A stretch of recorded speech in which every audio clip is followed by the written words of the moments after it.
Frères et sœurs, je vous salue tous dans le nom du Seigneur, Sauveur Jésus-Christ. Prions. Ô bienheureux Père Céleste, Dieu Tout-Puissant, nous te bénissons, nous te rendons gloire. Seigneur, merci pour ton amour infini.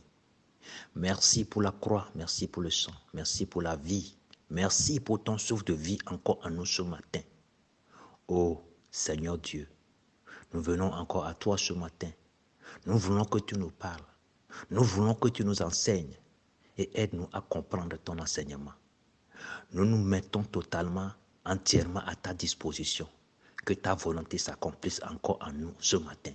Sois béni à jamais au nom de Jésus-Christ. Amen. Frères et sœurs, c'est la voix de votre frère Sébastien ce matin. Sans tarder, nous allons lire les Écritures. La première lecture, c'est dans Ésaïe 49, versets 14 à 16. Ésaïe 49, versets 14 à 16. Deuxième lecture, 1 Roi, chapitre 3, versets 16 à 19. Donc, nous allons lire dans Ésaïe. Nous allons lire dans Ésaïe 49, 14 à 16. Je lis. Zion disait, l'Éternel m'abandonne, le Seigneur m'oublie. Une femme oublie-t-elle l'enfant qu'elle allaite? N'a-t-elle pas pitié du fruit de ses entrailles? Quand elle oublierait, moi, je ne t'oublierai point. Voici, je t'ai gravé sur mes mains. Tes murs sont toujours devant mes yeux. Que Dieu bénisse sa parole. Alléluia. Que Dieu vous bénisse puissamment ce matin. Nous sommes dans le contexte de l'exil, selon le texte que nous avons lu. Israël est en exil à Babylone. Le peuple de Dieu est loin de Canaan, la terre promise. Dans l'histoire que nous venons de lire, Dieu désigne son peuple par Zion. Dieu appelle son peuple par Zion. Donc, le peuple de Dieu, Zion, a le sentiment d'être abandonné par Dieu. Le peuple de Dieu, Zion, a le sentiment d'être oublié par Dieu. Alors, il perdait espoir. Et ce livre d'Ésaïe que nous venons de lire est écrit par Ésaïe le prophète lui-même. Comme Élisée était resté, comme Élisée était resté chez Élie, Ésaïe était resté chez le roi Osias. Ésaïe, comme on peut le dire, a donné beaucoup de prophéties. Dieu a beaucoup travaillé avec Ésaïe qui a donné beaucoup de prophéties. Nous pouvons prendre un exemple palpable, la naissance de Jésus. Vous pouvez lire dans Ésaïe 9, 5. Dans Ésaïe 9, 5, il est dit, car un enfant nous est né, un fils nous est donné, et la domination reposera sur son épaule. On l'appellera admirable, conseiller, Dieu puissant, Père éternel, Prince de la paix. 900 ans avant que cet enfant ne soit né, avant que Jésus ne soit né, Ésaïe a prophétisé.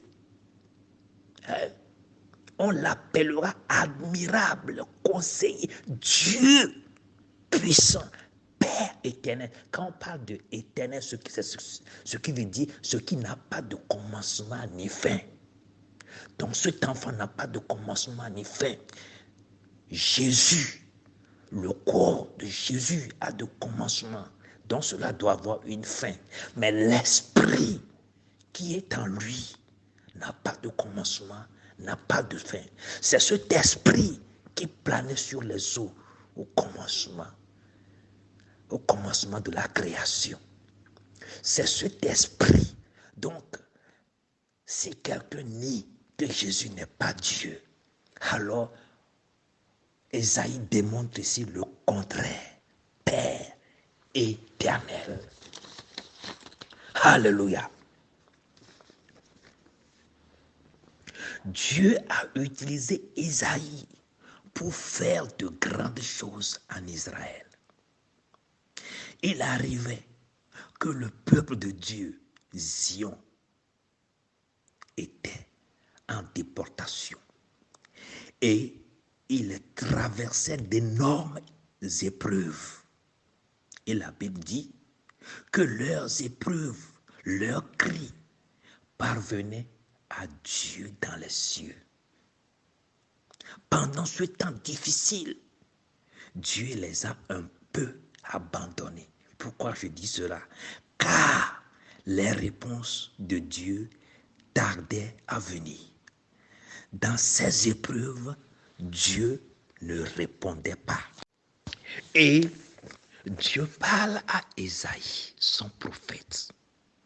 Zion dit quelque chose. Alléluia. Zion dit que moi, l'Éternel, je l'ai oublié. Que moi, l'Éternel, je l'ai abandonné. Alors que moi, Dieu, j'avais dit que je serai toujours avec eux et que je vais les consoler et que je suis leur consolateur. Alléluia. Frères et sœurs, à cause de la prière de Zion, à cause de leur supplication, cela a attiré l'attention de Dieu depuis ou bien dans les cieux. Je veux te dire ce matin qu'il faut continuer à demander, qu'il faut persévérer dans la prière. Il faut continuer à supplier Dieu. Certainement, Dieu agira aussi en ta faveur. Alléluia. La prière de Zion a amené le cœur de Dieu à eux.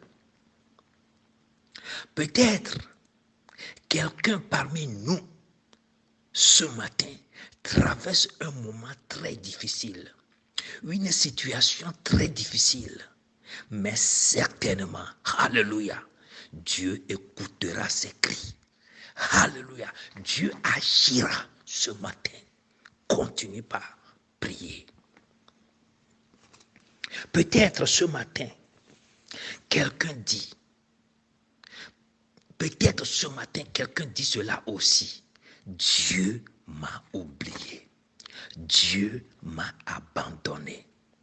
Alors, Dieu va répondre à Zion à travers son prophète Ésaïe. Par le biais de son prophète, Dieu veut les rassurer qu'il ne les a point oubliés, qu'il ne les a point abandonnés. Alors, Dieu va utiliser un langage d'image très fort et surprenant en faisant de comparaisons.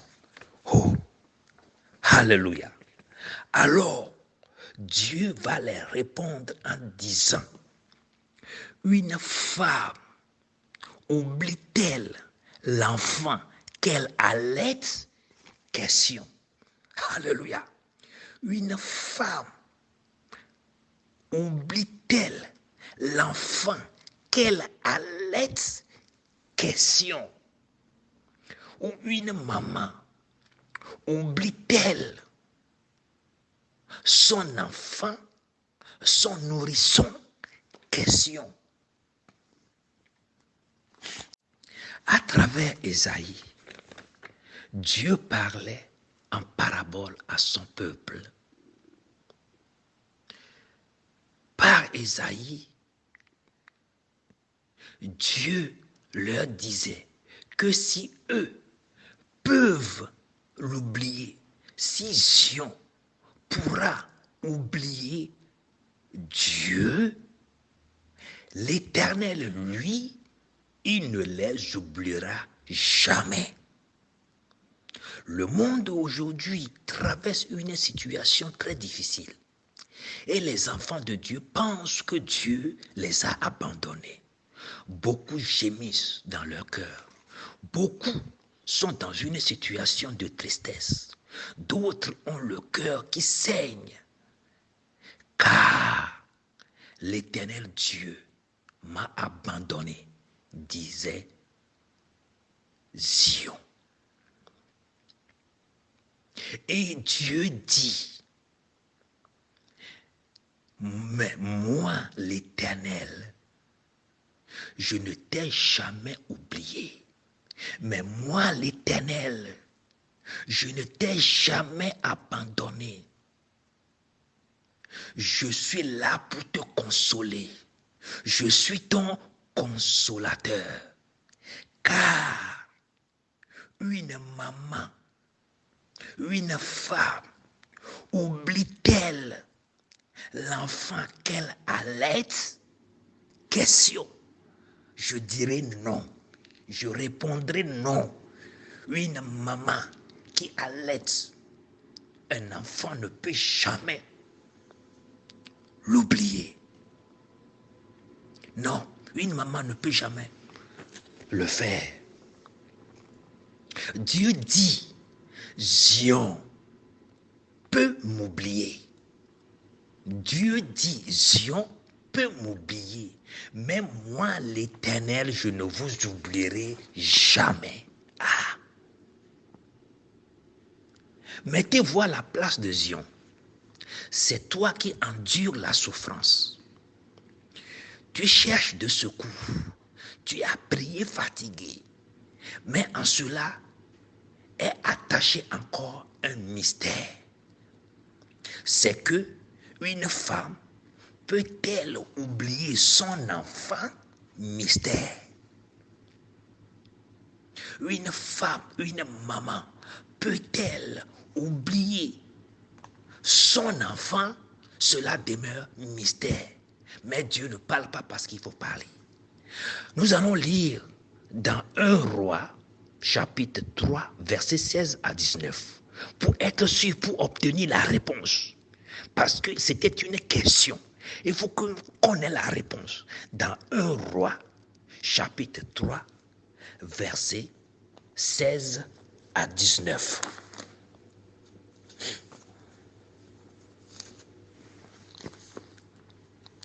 Un Roi, chapitre 3, versets 16 à 19. Je lis.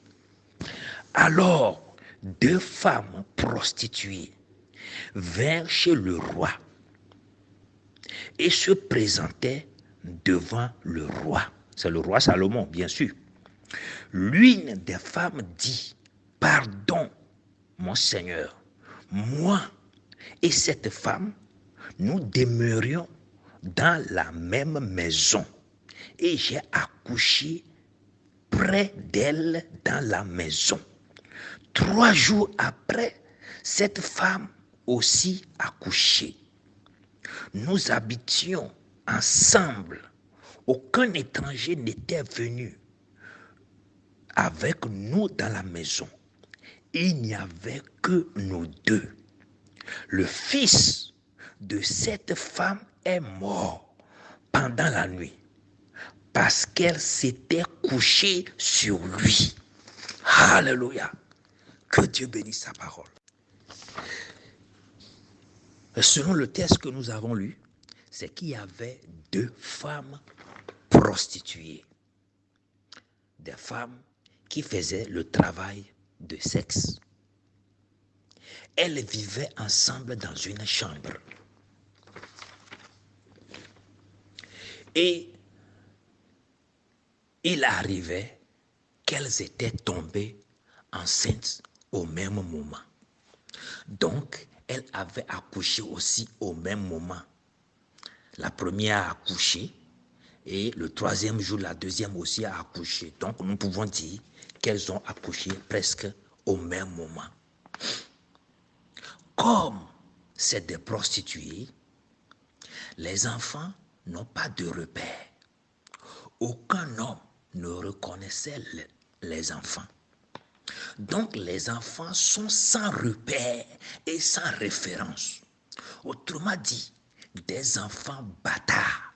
Vous pouvez lire cela dans Hébreux 12, 7, dans le livre de Darby. Une nuit, au moment où elle dormait, celle qui a accouché premièrement, si nous pouvons dire ainsi, une nuit, au moment où elle dormait,